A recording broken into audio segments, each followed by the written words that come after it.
बिस्मिल्लाहिर्रहमानिर्रहीम। Chapter 14 animal portion start हो गया, जूलॉजी का पोर्शन स्टार्ट हो गया है।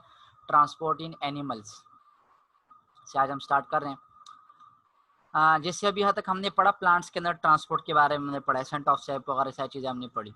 इसी तरह एनिमल्स के अंदर भी ट्रांसपोर्ट के लिए ज़रूरत होती है, चीज़ों को ट्रांसपोर्ट करनी पड़ती है। गैस को ट्रांसपोर्ट करनी पड़ती है, ऑक्सीजन को अंदर लेके जाना होता है, कार्बन डाइऑक्साइड को बाहर लेके आना होता है। इसी तरह वेस्ट मटेरियल को बाहर लेके आना होता है। फूड वगैरह को जहाँ पर बन रहा है वहाँ से उठाकर बाकी जगह लेके जाना होता है जहाँ पर उसकी ज़रूरत होती है, एनर्जी बनाने के लिए लेके जाना होता है। तो ये सारी चीज़ें क्या होती है, ट्रांसपोर्ट से ये एक जगह से दूसरी जगह मुंतकिल करनी होती है। अब देखें यूनिसेलुलर ऑर्गेनिज्म के अंदर जैसे कि हमारे पास अमीबा है, आप लोग पढ़ चुके हो पैरामीशियम में। फूड जो होता है वो डायरेक्ट और सिंपल मैकेनिज्म से कंटेक्ट किया जा सके लिए जाता है, सही है ना। मैं आपको एग्जांपल लेता हूँ। ये मेरे पास अमीबा है। क्या है अमीबा? ये यूनिसेलुलर है, सही है, इर्रेगुलर स्ट्रक्चर है, अमीबा है मेरे पास। अमीबा अमीबा का क्या है आपको पता है, एक ही सेल है। कितना है? एक ही सेल से बना हुआ है ये, बिल्कुल यूनिसेलुलर ऑर्गेनिज्म है। अब या पैरामीशियम की आप एग्जाम्पल ले लो, सारे एक ही सेल से बने हुए हैं। अब ये एक सेल वाला ऑर्गेनिज्म है, अमीबा की हमने एग्जाम्पल ली। इसको फूड चाहिए, इसको ऑक्सीजन चाहिए, एग्जाम्पल मैं दे रहा हूँ।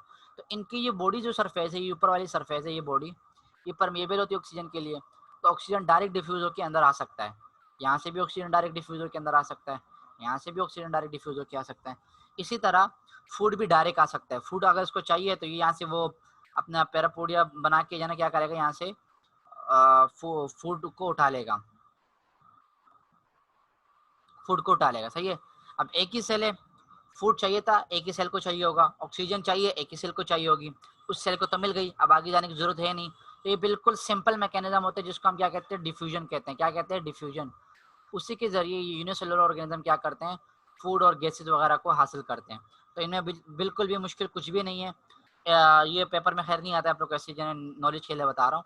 तो इन लोगों को फूड वगैरह हासिल करने के लिए सिंपल मैकेनिज्म का सहारा लेना पड़ता है, जो कि डिफ्यूजन होती है। उसके ज़रिए जितने भी ऑक्सीजन वगैरह होती है वो बॉडी सरफेस से अंदर आ जाती है। और जो डाइजेस्टेड फूड होता है या जो न्यूट्रिशन होती है, जब वो डाइजेस्ट हो जाता है तो, और जो डिफ्यूज ऑक्सीजन होगा जो अंदर आ गई, अब फॉर एग्जांपल यहाँ ऑक्सीजन आ गया ना, ऑक्सीजन को यहाँ पर जाना है तो वो फिर ट्रांसपोर्ट की जाती है बॉडी के अंदर, किसके जरिए? डिफ्यूजन के जरिए और साइक्लोसिस के जरिए। डिफ्यूजन का प्रोसेस आपको पता है कि भाई यहाँ पर कंसंट्रेशन बढ़ जाएगी, यहाँ कंसंट्रेशन कम होगी तो हायर कंसंट्रेशन से लोअर कंसंट्रेशन की तरफ डिफ्यूजन हो जाएगी। साइक्लोसिस क्या है? साइक्लोसिस ये आप लोग पहली मरतबा सुन रहे हो। तो साइक्लोसिस असल में मूवमेंट ऑफ साइक्लोप्लाज्म है। क्या है? अंदर का जो साइटोप्लाज्म है ना, साइटोप्लाज्म, अंदर का साइटोप्लाज्म है ये पूरा का पूरा जितने भी है, ये साइटोप्लाज्म मुसलसल क्या कर रहा है, मूव कर रहा होता है, सही है ना। मुसलसल अपनी पोजीशन चेंज कर रहा होता है। इधर वाला साइटोप्लाज्म इधर आ गया, इधर वाला साइटोप्लाज्म इधर आ गया, इधर वाला साइटोप्लाज्म इधर आ गया, इधर वाला इधर आ गया, इधर वाला इधर चला गया। तो ये मुसलसल मूव में रहता है, इसको हम कहते हैं साइक्लोसिस। तो उसके जरिए भी क्या होता है, फूड वगैरह या जितने भी डिफ्यूज गैस वगैरह होता है, डाइजेस्टेड न्यूट्रिशन वगैरह होता है, वो एक जगह से दूसरी जगह चला जाते हैं। इसी तरह फिर जो कार्बन डाइऑक्साइड होता है और अदर जो मेटेलिक वेस्ट मटेरियल जो होता है वो रिमूव किया जाता है सिंपल डिफ्यूजन के जरिए। ये तो बहुत आसान हो गया, सही है ना। सही है। क्यों ये पॉसिबल क्यों है? क्योंकि हमने कहा कि भाई एक्सटर्नल इन्वायरमेंट के दरमियान और इंटरनल इन्वायरमेंट के दरमियान जो डिस्टेंस है वो बहुत ज़्यादा कम है, वो बहुत ज़्यादा कम है, स्मॉलर है, मच स्मॉलर है। तो इसीलिए जितनी भी चीज़ें होती है वो डायरेक्ट डिफ्यूजन के जरिए इजीली कवर्ड हो सकती है। आसान तरीका है, कुछ भी मुश्किल नहीं है इसके अंदर। लेकिन अब हम बात करते हैं however in multicellular large size animals, जो मल्टी सेलुलर ऑर्गेनिज्म होते हैं और उनमें भी लार्ज साइज ऑर्गेनिज्म होते हैं, उनमें due to increase in size and complexity some other means are adapted for transportation, सही है ना। और involving some kind of mass flow। जो बड़े वाले ऑर्गेनिज्म है, जैसे हम अपनी एग्जांपल लेते हैं, हमारे अंदर सेल्स, अगर मैं यहाँ बनाऊँ, ये मेरे दो पैर हो गए, ये मेरा सर हो गया, और सॉरी ये मेरा सर हो गया, सही है ना, ये मेरे वो हो गया। अब देखें ये बहुत ज़्यादा ही गलत बन गया। किस तरह बनाते हैं मैं भूल गया, चले जैसे बनाते हैं, सही है। अब मैं एक बॉक्स बॉक्स करके बनाता हूँ, ये पेट, ये सर, ये दो हाथ। अब ये जो है ना, ये बाहर वाले इन्वायरमेंट के साथ डायरेक्ट कांटेक्ट में, ये जो सेल होते हैं ये डायरेक्ट कांटेक्ट के अंदर है, इसमें ये बाहर वाले सेल डायरेक्ट कांटेक्ट के अंदर है। लेकिन अंदर वाले जो सेल है, बहुत सारे अंदर ऑर्गेन्स है, बहुत सारे अंदर सेल्स है, वो डायरेक्ट कांटेक्ट के अंदर नहीं आते, क्योंकि इनका साइज बढ़ गया है, इन ऑर्गेनिज्म का साइज बहुत बढ़ गया है। और इसको अब जितना भी ऑर्गेनिज्म है साइक्लोसिस किसी किसी एनिमल्स में होता है ना, हाँ बिल्कुल, मैंने जो बताया ना अमीबा वगैरह इसी के अंदर होता है ना बेटा, इन्हीं के अंदर ऑर्गेनिज्म को फूड फूड को जो है ना एक जगह से दूसरी जगह लेके जाना होता है, तो इन्हीं के अंदर अमीबा पैरामीशियम वगैरह जो यूनिसेलुलर ऑर्गेनिज्म है उन्हीं के अंदर साइक्लोसिस होता है। अच्छा हम बात करते हैं मल्टीसेलुलर ऑर्गेनिज्म के अंदर, इनका साइज बढ़ जाता है और इनकी कॉम्प्लेक्सिटी बढ़ जाती है, इनमें सेल की लेयर्स बहुत ज़्यादा हो जाती है, तो इस वजह से इनके अंदर फूड को पहुंचाने के लिए हमारे पास डिफरेंट मैकेनिज्म होते हैं जो कि अभी हम पढ़ेंगे, सही है। अच्छा जनाब, transport without special circulatory system in hydra and planaria, ये पेपर के अंदर आता है कि भाई बताओ हाइड्रा के अंदर कैसे होता है, प्लेनेरी के अंदर कैसे होता है, तो शॉर्ट क्वेश्चन के अंदर ये आ सकते हैं, तो आप यहाँ से लिख सकते हो शॉर्ट क्वेश्चन आंसर, एक इसके ऊपर लिख सकते हो और एक आप इसके ऊपर लिख सकते हो शॉर्ट क्वेश्चन आंसर के लिए इंपॉर्टेंट, ये दोनों इंपॉर्टेंट चीज़ है, सही है। अब ये बताओ आप लोग को हाइड्रा का स्ट्रक्चर तो याद होगा, चैप्टर नंबर 10 के अंदर हमने बात की थी। हाइड्रा हमारे पास किसकी एग्जाम्पल है, जब मैंने बताया था निडेरिया की एग्जाम्पल है, किसकी एग्जाम्पल है, निडेरिया की एग्जाम्पल है। मैं यहाँ पर एक हाइड्रा बनाता हूँ, फॉर एग्जाम्पल इस तरह के ट्यूब होता है, ये मैंने ट्यूब बना लिया, सही है, और ये यहाँ पर यहाँ तक ट्यूब आ गया, सही है। यहाँ पर बाहर वाले सेल होते हैं एक्टोडम जिसको हम कहते हैं, यहाँ पर बहुत सारे मैंने बना लिए, ये एक्टोडम है, इस तरह यहाँ पर भी होंगे, सही है, ये पूरे इस तरह, बीच में एक कैविटी होगी, ये बीच की कैविटी हो गई, यहाँ पर अंदर वाले साइड पे जो सेल होंगे वो कहलाएंगे एंडोडम, क्या कहलाएंगे, क्योंकि ये क्या होता है मल्टी सेलुलर एनिमल है, लेकिन सिंपलेस्ट मल्टी सेलुलर ऑर्गेनिज्म है, जिसमें दो लेयर्स होती है, एक होती है एक्टोडम और एक होती है एंडोडम। तो ये जो बाहर वाली मैंने बनाई ये आपके पास एक्टोडम हो गई, ये जो अंदर वाली मैंने बनाई एंडोडम होती है, और इनके दरमियान आप लोग को याद होगा कि इनके दरमियान एक नॉन सेलुलर स्ट्रक्चर होता है जिसको हम कहते हैं मीजोगीलिया, क्या कहते हैं, मीजोगीलिया, सही है, ये मैंने उस वक्त भी पढ़ाया था। तो नॉन सेलुलर मीजोगीलिया होता है इन दोनों के दरमियान। अब देखें ये बहुत आसान है, इसके अंदर भी जितने भी सेल्स है दो लेयर के सेल है, कितने से लेयर के, दो सेल है, दो लेयर के, एक बाहर वाले साइड पे जिसको हम एक्टोडर्म कहते हैं, एक अंदर वाले साइड पे जिसको हम एंडोडर्म कहते हैं। अब हर सेल को हमने क्या करना है, ऑक्सीजन को पहुंचाना है या फूड को पहुंचाना है, आसान तरीका, सही है।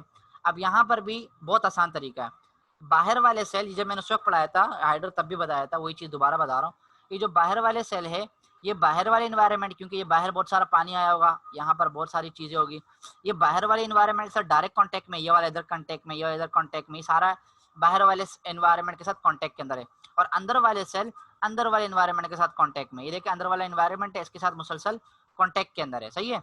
तो अब यहाँ से जो अगर इस वाले सेल को कुछ चाहिए तो वो डायरेक्ट बाहर से ले लेगा, इस वाले को कुछ चाहिए तो डायरेक्ट अंदर से ले लेगा, बात खत्म हो गई। तो यहाँ पर भी transport without special circulatory system, इसके अंदर भी कोई स्पेशल सर्कुलेटरी सिस्टम मौजूद नहीं होता और डायरेक्ट ट्रांसपोर्ट होती है, सही है ना, कोई मुश्किल चीज नहीं होती इसके अंदर।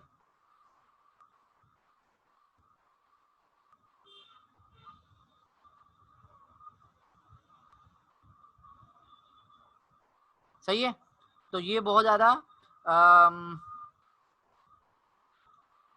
आसान होता है हाइड्रा के अंदर। अच्छा एक और चीज, जो गेस्ट्रोवेस्कुलर कैविटी है जिसको हम सिलेंट्रोन कहते हैं, ये जो अंदर वाली कैविटी है, ये वाली, ये इंटरनल कैविटी है, सही है ना, ये डुअल फंक्शन करती है, डाइजेशन का भी करती है और डिस्ट्रीब्यूशन ऑफ सब्सटेंस का भी करती है थ्रू आउट द बॉडी।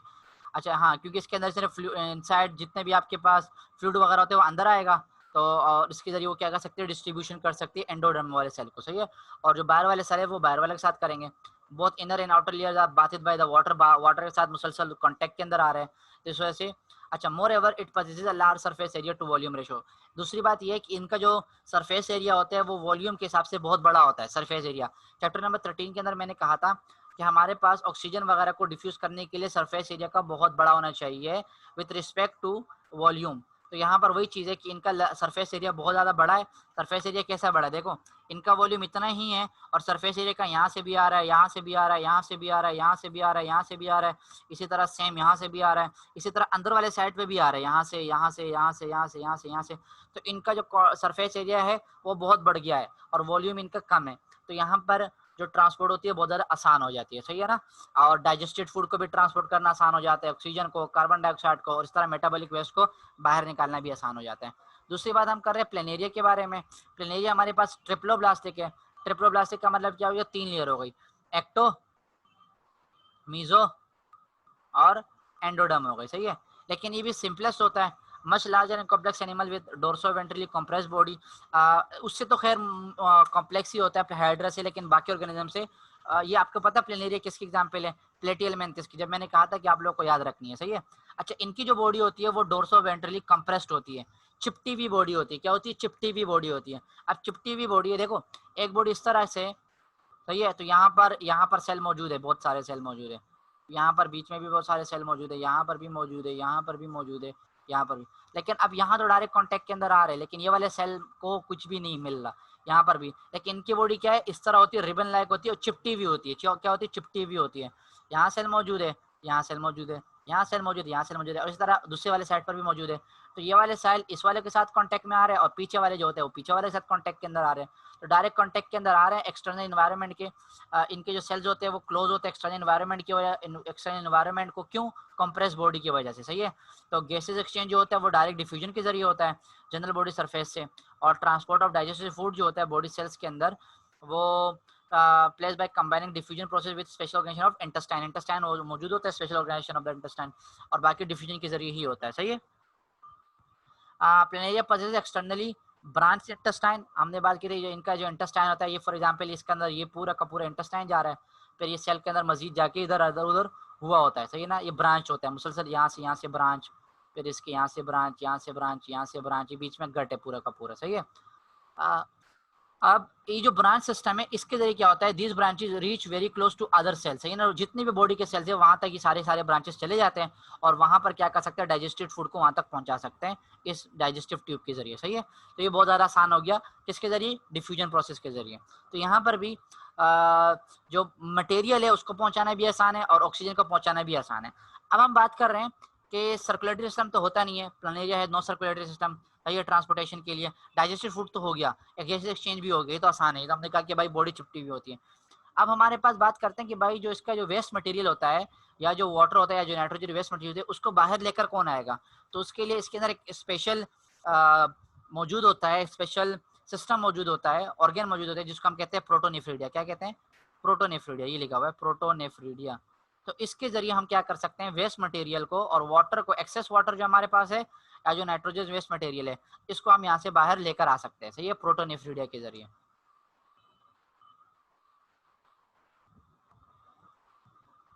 सही है। फिर हमारे पास है नेक्स्ट टॉपिक, एक मिनट, जो कि है transport by special circulatory system. अब हम बात करते हैं कि स्पेशल, जो अभी हमने पढ़ा था इसके अंदर हमें स्पेशल सर्कुलेटरी सिस्टम की जरूरत नहीं पड़ी थी, सही है। अब यहाँ पर उन ऑर्गेनिज्म की हम बात करेंगे जहाँ पर स्पेशल सर्कुलेटरी सिस्टम की जरूरत पड़ती है। क्यों? क्योंकि आप लोगों को याद होगा हमने कहा था कि फिर मजीद आगे जब ऑर्गेनिज्म के अंदर हम जाते हैं तो उनमें जो मीजोडर्म होती है वो स्प्लिट हो जाती है और अंदर की सिलोम बनती है। क्या बनती है? Due to the development of body coelom, इनके अंदर एक सिलोम बन जाती है। उस सिलोम के अंदर सेल मजीद अंदर अंदर चले जाते हैं, तो इनका जो डिस्टेंस हो जाता है वो बढ़ जाता है, और इंक्रीज, सही है ना। किसके दरमियान? एक्सटर्नल और इंटरनल एनवायरनमेंट के दरमियान। जैसे हमारे हमने एग्जाम्पल ले ली, सही है, ये हमारा पेट है फॉर एग्जाम्पल, ये सर है और यहाँ पर ये दो पैर है, ये हमारा तो अब ये देखो, ये जो सेल है ना इसके साथ डायरेक्ट कांटेक्ट के अंदर हमारे आ रहे हैं। ये जो बाहर वाले सेल है, ये वाले सेल है, ये वाले सेल है, ये बाहर वाले सेल के साथ तो डायरेक्ट कांटेक्ट के अंदर आ रहे हैं, लेकिन अंदर वाले जितने भी सेल होंगे, ये अंदर जितने भी सेल्स होंगे, इसके अंदर इससे हमारी जो इन्वायरमेंट है, एक्सटर्नल जो इन्वायरमेंट है वो कांटेक्ट के अंदर नहीं आ रहा, सही है। तो वहां तक पहुंचाने के लिए फिर स्पेशल ऑर्गेन्स की जरूरत होती है, इंटरनल ऑर्गेन्स की जरूरत पड़ती है, और सही है ना, ये सारी चीजों की फिर हमें जरूरत पड़ती है हमें इसके अंदर। अब हम बात करते हैं सर्कुलेटरी सिस्टम, जो कि हमें जरूरत पड़ रही है। पर्पस क्या है सर्कुलेटरी सिस्टम का? वही दोबारा बता रहा हूँ, ताकि मास फ्लो ऑफ मटेरियल, जितने भी आपके पास मास फ्लो है, मटेरियल्स है, या आपके पास गैस वगैरह है, इसको एक बॉडी की एक जगह से दूसरी जगह को आराम से पहुंचा सके, सही है ना, रैपिड पहुंचा सके और आराम से पहुंचा सके वो उस जगह से जहाँ पर डिफ्यूजन का प्रोसेस नहीं मुकम्मल है। क्योंकि यहाँ पर डिफ्यूजन का प्रोसेस नहीं हो सकता, पहले सेल के अंदर तो आ सकता है लेकिन अंदर नहीं जाएगा, फिर क्या करेंगे हम? तो वहां पर हमें सर्कुलेटरी सिस्टम की जरूरत है। जनरल कैरेक्टरिस्टिक्स है, ये बहुत इंपॉर्टेंट क्वेश्चन है, इसके ऊपर लिख लें इंपॉर्टेंट। फिर आप मुझसे मांगते रहते हैं कि सर आप इंपॉर्टेंट बता रहे हैं, तो बताता रहता हूँ, तो इस तरह अपने पास लिख दिया करें। तो इसके अंदर ये इंपॉर्टेंट सर्कुलेटरी सिस्टम की कैरेक्टरिस्टिक्स है जो कि आपने याद रखने हैं। ये चार ही आसान है कि कैरेक्टरिस्टिक्स क्या है सर्कुलेटरी सिस्टम की, कि इसके अंदर सर्कुलेटरी फ्लूइड होना चाहिए जो कि ब्लड होता है। सर्कुलेटरी सिस्टम के लिए सर्कुलेटरी फ्लूइड का होना जरूरी होता है, जो कि हमारे पास इन केस के अंदर ब्लड होता है। जो ब्लड होता है वो पंप किया जाता है कॉन्ट्रेक्टाइल डिवाइस के जरिए, जिसको हम कहते हैं हार्ट, या फिर कुछ ऑर्गेनिज्म के अंदर वो ब्लड वेसल्स के अंदर ही ऐसा कुछ मॉडिफाइड ब्लड वेसल्स होती है जो कि पंपिंग का काम कर सकती है, जैसे हमारे हार्ट पंपिंग का काम करता है, उनके अंदर ब्लड वेसल्स पंपिंग का काम करती है, सही है। Blood circulates through the tubes which are known as blood vessels. तीसरी कैरेक्टरिस्टिक्स क्या है कि उसके अंदर ट्यूब्स होनी चाहिए। क्या होनी चाहिए? ट्यूब्स, जिसको हम ब्लड वेसल्स कहते हैं। ब्लड वेसल्स होना जरूरी है जिसके अंदर ब्लड को क्या कर सके, पंप कर सके। चौथा, it has one way valves to keep the medium flowing in one direction. इसके अंदर वॉल्व्स होनी चाहिए, वो सही है ना। अच्छा देखिए, ये हमारे पास एक ट्यूब है। अब ट्यूब के अंदर मटेरियल यहाँ से यहाँ जा रहा है, सही है, यहाँ से यहाँ जा रहा है। अब ये मटेरियल का खदशा है कि ये वापस भी आ सकता है, तो उसके लिए क्या होती है, इस तरह की ट्यूब होती है, इस तरह की हमारे पास वॉल्व लगी होती है, इस तरह की जो वॉल्व, ये वॉल्व लगी हुई है। अब होगा क्या, यहाँ से जब ब्लड जाएगा तो ये वॉल्व खुल जाएगी, लेकिन जब यहाँ से ब्लड आएगा तो ये यहाँ से टकराएगा और ये वॉल्व यहाँ से क्या हो जाएगी, बंद हो जाएगी। तो ये वॉल्व दोनों तरफ से बंद हो जाएगी और फिर वापस ब्लड वापस नहीं आ सकता। तो वन वे फ्लो होता है। क्या होता है? One way flow. ये चार कैरेक्टरिस्टिक्स है। सर्कुलेटरी फ्लूइड होना चाहिए यानी कि ब्लड, कॉन्ट्रेक्टाइल डिवाइस होना चाहिए यानी कि मॉडिफाइड ब्लड वेसल या फिर हार्ट, ट्यूब्स होनी चाहिए जिसको हम ब्लड वेसल्स कहते हैं, वन वॉल्व होना चाहिए, वन वे वॉल्व होना चाहिए, वेल्स होने चाहिए जिसको हम मतलब एक डायरेक्शन के लिए ब्लड को फ्लो करवाने के लिए इस्तेमाल कर सकते हैं। तो ये इंपॉर्टेंट कैरेक्टरिस्टिक्स है, बहुत ज़्यादा आसान है। आई होप कि आप लोगों को समझ में आया होगा, सही है। फिर हमारे पास है टाइप्स ऑफ सर्कुलेटरी सिस्टम। अब देखिए, हमारे पास दो टाइप्स ऑफ सर्कुलेटरी सिस्टम होता है, एक होता है ओपन टाइप, एक हमारे पास है क्लोज टाइप। ये दो किस्म के सर्कुलेटरी सिस्टम होते हैं। ओपन टाइप कहाँ कहाँ पाया जाता है? अच्छा, ओपन टाइप आप लोग सुनते हुए आ रहे हैं। ओपन टाइप वो होता है जिसके अंदर ब्लड वेसल्स मौजूद नहीं होती, जिसके अंदर जो फ्लूइड होता है, जो ब्लड वगैरह होता है, वो डायरेक्ट कांटेक्ट में आता है टिश्यू के साथ, सही है। उसको हम कहते हैं ओपन टाइप सर्कुलेटरी सिस्टम। इसके अंदर किसी भी किस्म का, फॉर एग्जाम्पल ये सेल है, सही है, और ये पूरे इस तरह के सेल मिलके, डिफरेंट सेल मिलके क्या बना रहे हैं, एक पूरा का पूरा टिश्यू बना रहे हैं। ये मेरे पास एक टिश्यू बन गया, सही है, ये मेरे पास एक टिश्यू बन गया। और जो ब्लड होता है ना, ब्लड वो ऐसा नहीं होता कि एक स्पेशल ब्लड के वेस को वाल्व के जरिए आ रहा है जिसको हम आर्टरी कहता है, वो फिर यहाँ पर आएगा फिर अंदर जाएगा, ऐसा कुछ नहीं होता। वो मैं जब पढ़ाऊंगा क्लोज टाइप उसके अंदर पढ़ा दूंगा। बल्कि इसके अंदर क्या होता है कि जो ब्लड होता है, जब आप इस सेल से बाहर देखेंगे तो आपको हर तरफ से ब्लड नजर आएगा, हर जगह ब्लड होता है यहाँ पर, हर जगह। ओपन टाइप है ना, तो ब्लड हर जगह फैला हुआ होता है और फिर वो डिफ्यूज होकर इन सेल्स के अंदर चला जाता है। तो इसको हम कहते हैं ओपन टाइप। कहाँ कहाँ पाया जाता है? आर्थ्रोपोड्स के अंदर पाया जाता है, मुलस्क के अंदर पाया जाता है और ट्यूनिकेट्स के अंदर पाया जाता है, सही है। ट्यूनिकेट कोडेटा की एक क्लास है जो कि हमने नहीं पढ़ी, लेकिन रिड्यूस सिलेबस में नहीं थी, लेकिन ट्यूनिकेट से एक क्लास होती है, सही है।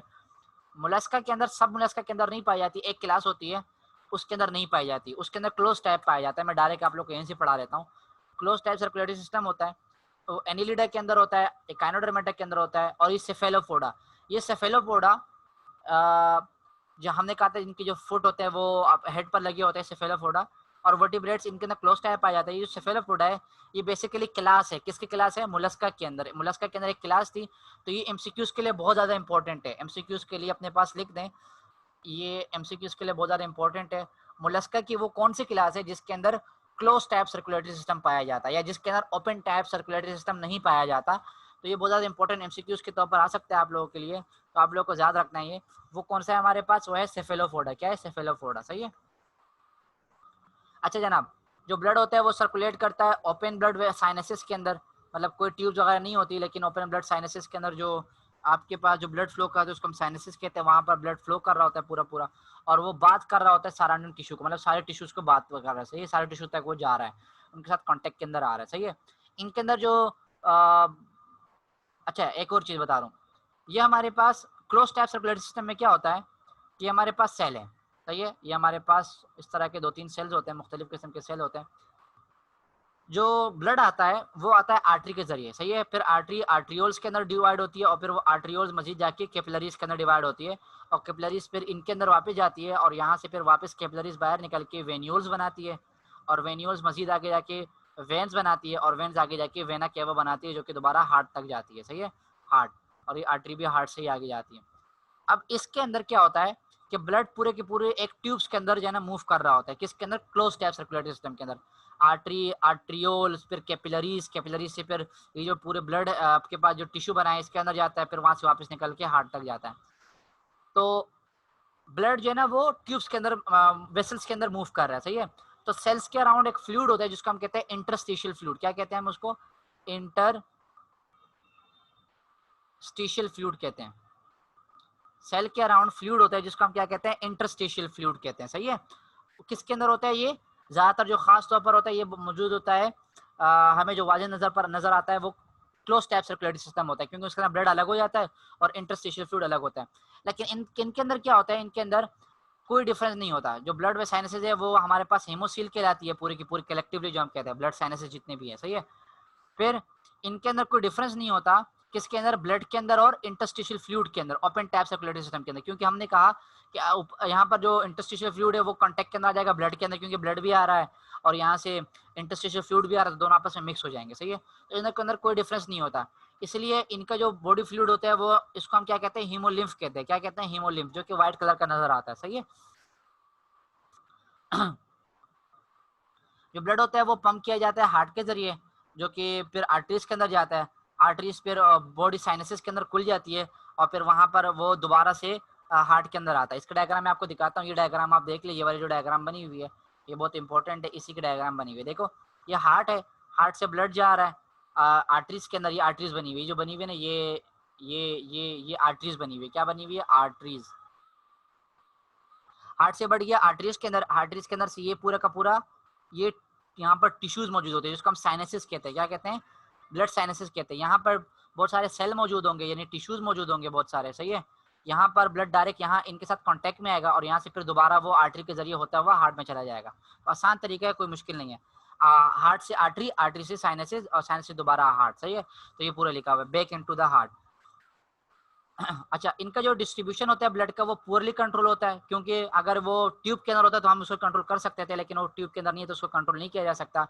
Blood flow within the sinuses come in direct contact with the body tissue, the system is known as open type circulatory system, क्योंकि वो डायरेक्ट कांटेक्ट में आ रहा है इसलिए हम इसको ओपन टैप सर्कुलेटरी सिस्टम कहते हैं। ब्लड जो होता है वो लार्ज स्पेस के अंदर होता है, इसलिए हार्ट जो होता है वो वीकली मस्कुलर होता है।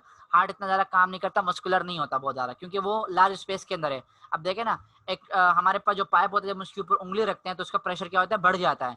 तो इसके अंदर तो बहुत ज्यादा बड़ा स्पेस है, स्पेस बहुत ज्यादा बड़ा हुआ है, तो उसके अंदर हमें प्रेशर बना ही नहीं सकते। तो हार्ट क्या होता है, मस्कुलर नहीं होता इतना ज्यादा, मतलब इतना ज्यादा पंप करने के लिए सलाहियत नहीं रखता। और जो ब्लड प्रेशर होता है वो क्या होता है, बहुत ज्यादा हाई भी नहीं होता, सही है।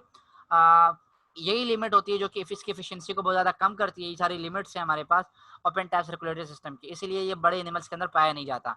अच्छा, हमारे पास जो इंसेक्ट्स है उसके अंदर जो गैस एक्सचेंज होता है वो किसके जरिए होता है, ट्रेकियल सिस्टम के जरिए होता है। ये इंपॉर्टेंट चीज़ है, ट्रेकियल सिस्टम के जरिए होता है, इसलिए सर्कुलेटरी सिस्टम वहाँ पर ट्रांसपोर्टेशन का काम नहीं करता, सही है ना। और रेस्पिरेटरी पिगमेंट भी वहाँ पर मौजूद नहीं होते। हाँ, लेकिन एक और चीज़ है कि सर्कुलेटरी सिस्टम वहाँ पर इंपॉर्टेंट काम कर रहा होता है किसके अंदर, एलिमिनेटिंग ऑफ नाइट्रोजनस वेस्ट। यहाँ लिखा हुआ है नाइट्रोजनस वेस्ट, जब आप देखेंगे तो नीचे लिखा होगा नाइट्रोजनस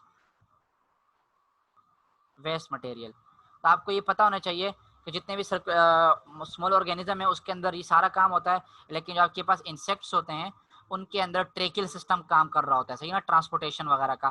तो उनके अंदर सिर्फ और सिर्फ ये सर्कुलेटरी सिस्टम जो होता है ये सिर्फ और सिर्फ नाइट्रोजनस वेस्ट को वापस ले जाने का काम होता है। अपने जहन में ये पूरा रखिएगा, इसका पूरा का पूरा जो उलट होता है वो क्लोज टैप सर्कुलेटरी सिस्टम है। कैसे, इनका जो ब्लड सर्कुलेट करेगा वो क्लोज वेसल्स में करेगा। इनके अंदर डिस्टिंग मतलब फर्क होगा किसके अंदर, इंटरस्टिशियल फ्लूइड के अंदर और ब्लड के अंदर, दोनों के अंदर फर्क नजर आएगा, सही है। डायरेक्ट कांटेक्ट में नहीं आएगा, it does not come direct contact में सराउंडिंग टिश्यू के अंदर, क्योंकि ब्लड वो ब्लड वेसल्स के अंदर सर्कुलेट कर रहा है। ब्लड को पंप करने के लिए एक हार्ट होता है जो कि बहुत ज़्यादा सफिशिएंट होता है, मस्कुलर होता है, और इसलिए जो हाई प्रेशर होता है वो जनरेट हो जाता है और फिर ब्लड जो है ना वापस बैक हार्ट के अंदर चला जाता है। जो डिस्ट्रीब्यूशन ऑफ ब्लड होते हैं वो कंट्रोल किया जाता है बहुत अच्छी तरीके से, और एडजस्टेबल भी होता है, हम क्योंकि वो पूरा पाइप के अंदर जा रहा है ना तो हम इसको एडजस्ट कर सकते हैं।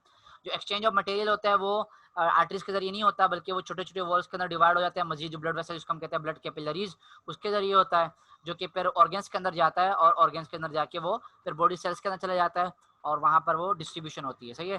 डायग्राम इसके जो बनी हुई है वो ये बनी हुई है, ये हार्ट है, हार्ट से ये आर्टरी है आपके पास, ये आपके पास आर्टरी है, ये आपके पास आर्ट्रियोल है, आर्ट्रियोल से ये आपके पास कैपिलरीज आ गई, ये आपके पास वेनियोल आ गई, ये आपके पास वेन्स आ गई, और वेन से वापस हार्ट, सही है। तो इस तरह ब्लड जा रहा होता है, और ये आपके पास बीच में कैपिलरीज है, और इन्हीं कैपिलरीज के बीच में यहाँ पर जो है ना और कोई ऑर्गन मौजूद होगा, सही है ना। उस ऑर्गन्स तक ईच ऑर्गन, सही है ना, हर ऑर्गन तक जितने भी ऑर्गन है सारे यहाँ पर मौजूद होंगे, और वहाँ पर ये ब्लड जाके वहाँ पर चला जाएगा, सही है। एनिमल जिसके अंदर क्लोज टाइप सर्कुलेटरी सिस्टम होते हैं वो लार्ज होते हैं और ऑफन मोर एक्टिव होते हैं उनसे जो कि ओपन सिस्टम होता है, क्योंकि यहाँ पर एनर्जी मिल जाती है इनको, सही है। एक डिसएडवांटेज होता है क्लोज टाइप सर्कुलेटरी सिस्टम का, ये आ सकता है, बहुत इंपॉर्टेंट पॉइंट होता है कि जो ब्लड होता है वो वेसल्स के अंदर होते हैं और जो वॉल्स होती है वो बैरियर होती है ब्लड के दरमियान और सराउंडिंग के दरमियान। इसलिए जो ब्लड होता है वो डायरेक्ट कांटेक्ट के अंदर नहीं आ रहा होता, किसके जरिए किसके साथ, सेल्स के साथ, बॉडी टिश्यूज के साथ, सही है, बॉडी सेल्स के साथ। तो ये किसका डिसएडवांटेज है कि डायरेक्ट कांटेक्ट के अंदर नहीं आ रहा, बाकी सारे के सारे इसके एडवांटेजेस है, सही है। बाकी इसका कोई नुकसानदार नहीं, ये नुकसान नहीं, ये दोनों टाइप्स है। यहाँ पर डिफरेंस दिया हुआ है, आप इसको एज अ क्लोज टाइप और ओपन टाइप के दरमियान भी, ओपन टाइप और क्लोज टाइप के दरमियान भी डिफरेंस ले सकते हैं, या कॉकरोच और अर्थवर्म के दरमियान भी डिफरेंस को ले सकते हैं। ये पॉइंट आप लिख सकते हैं, the blood flows through blood sinuses haemocoel के अंदर ब्लड सर्कुलेशन की पॉइंट के अंदर कॉकरोच के अंदर लेता है, क्योंकि कॉकरोच हमारे पास एग्जाम्पल है ओपन टाइप की, और क्लोज टाइप की एग्जाम्पल हमारे पास अर्थवर्म है, और इसके अंदर ब्लड वेसल्स के अंदर ब्लड सर्कुलेट कर रहा होता है। कॉन्टेक्ट ऑफ ब्लड, अच्छा इसके अंदर अक्सर डिफरेंस पूछे जाते हैं ना इनके अंदर, तो आप चाहे तो ये मत लिख लीजिएगा, आप चाहे तो सिर्फ ये लिख लीजिएगा, सही ना, इन दोनों के अंदर जो पॉइंट मैं बता रहा हूँ लिख लीजिएगा, कि ये पॉइंट लिख लीजिएगा, ये पॉइंट लिख लीजिएगा। ब्लड जो होता है वो डायरेक्ट कांटेक्ट में आता है, यहाँ पर ब्लड डायरेक्ट कांटेक्ट के अंदर नहीं आता। इसके अंदर जो सोल्यूम होता है वो बहुत ज़्यादा कम होता है, इसके अंदर सोल्यूम बहुत ज़्यादा बड़ा होता है, सिलोम सॉरी। इंटरस्टिशियल फ्लूइड, इसके अंदर कोई डिफरेंस नहीं होता इसके दरमियान और ब्लड के दरमियान, और यहाँ पर इंटरस्टिशियल फ्लूइड और ब्लड के दरमियान बहुत ज़्यादा बड़ा डिफरेंस होता है। ब्लड का जो डिस्ट्रीब्यूशन होता है वो यहाँ पर पोरली कंट्रोल होता है, यहाँ पर बहुत अच्छे से कंट्रोल किया जा सकता है। यहाँ पर सिंगल डोर्सल वेसल होती है जो कि रन करती है, मतलब एक पूरी वेसल होती है जो कि एक जगह से लेकर दूसरी जगह तक रन कर रही होती है, जो कि मैंने यहाँ पर बनाई थी, यहाँ पर कहाँ गया, यहाँ पर फॉर एग्जांपल यहाँ से लेकर यहाँ तक ये पूरी की पूरी रन कर रही होती है, सही है, डोर्सल साइड के ऊपर, और from head to posterior end, एक जगह से लेकर पूरी देश तक। और इसके अंदर जो होती है एक एलिमेंट्री कैनाल होती है जो कि एक वेंट्रल वेसल होती है, मतलब बहुत अलग अलग तरीके से। तो आप चाहे तो इस पॉइंट को नहीं लिखिएगा, सही है ना, जरूरी नहीं कि आप ये पॉइंट लिख लें, क्योंकि ये नहीं इसको मत लीजिएगा, सही है ना। ये 6 पॉइंट आपके पास यहाँ पर हो गई। और फिर फ्लो ब्लड इसके अंदर फ्लो होता है, फॉरवर्ड होता है, इसके अंदर फॉरवर्ड और बैकवर्ड दोनों होते हैं, क्योंकि डोर्सल साइड पे फॉरवर्ड होता है और बैकवर्ड जो होता है वो वेंट्रल वेसल के अंदर होता है, सही है। मतलब आर्टरी जो है ना वो फॉरवर्ड लेके जाती है और जो वेन्स होती है वो बैकवर्ड लेके आती है ब्लड को।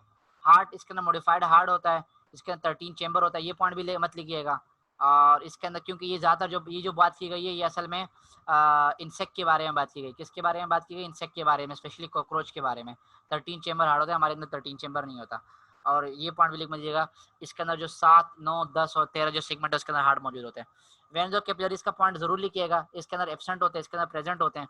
ब्लड जो होता है इसके अंदर कलरलेस होता है, ग्लोबिन हेमोग्लोबिन नहीं होता, इसके अंदर रेड होता है हेमोग्लोबिन, ये भी मत लिखिएगा, क्योंकि ये सिर्फ और सिर्फ इंसेक्ट के अंदर ऐसा होता है, कॉकरोच के अंदर, कि वो कलरलेस होता है, सही है। हीमोग्लोबिन हमें नजर नहीं आ रहा होता, इसके अंदर हीमोग्लोबिन नहीं होता, क्योंकि हीमोग्लोबिन ट्रांसपोर्ट का काम नहीं कर रही होती। और ट्रांसपोर्ट, ये डाइजेस्टिव फूड को ट्रांसपोर्ट कर रहा होता है, एक्सक्रीटिव प्रोडक्ट, और गैसेस को ट्रांसपोर्ट नहीं कर रहा होता, और ये digestive food, excretive product as well as gas, तो ये पॉइंट भी लिख लीजिएगा, सही है। तो ये पॉइंट 1 2 3 यहाँ पर हो गए, 4 5 6 7 8, ये 8 पॉइंट लिख लीजिएगा, काफ़ी है, 2 मार्क्स तो आपको मिल ही जाएंगे। इसको शॉर्ट कर जैसे लिखा हुआ है ऐसे शॉर्ट करके लिख लीजिएगा, सही है। तो ये आपको 2 नंबर मेरी तरफ से मिल गए, सही है। तो यहाँ पर ये टॉपिक हमारे पास कंप्लीट होता है पूरा। कल हम इंशाल्लाह इसके आगे कवर करेंगे, आज के इतना काफ़ी है। कोई क्वेश्चन हो तो आप लोग मुझसे पूछ सकते हैं जल्दी से, शाबाश।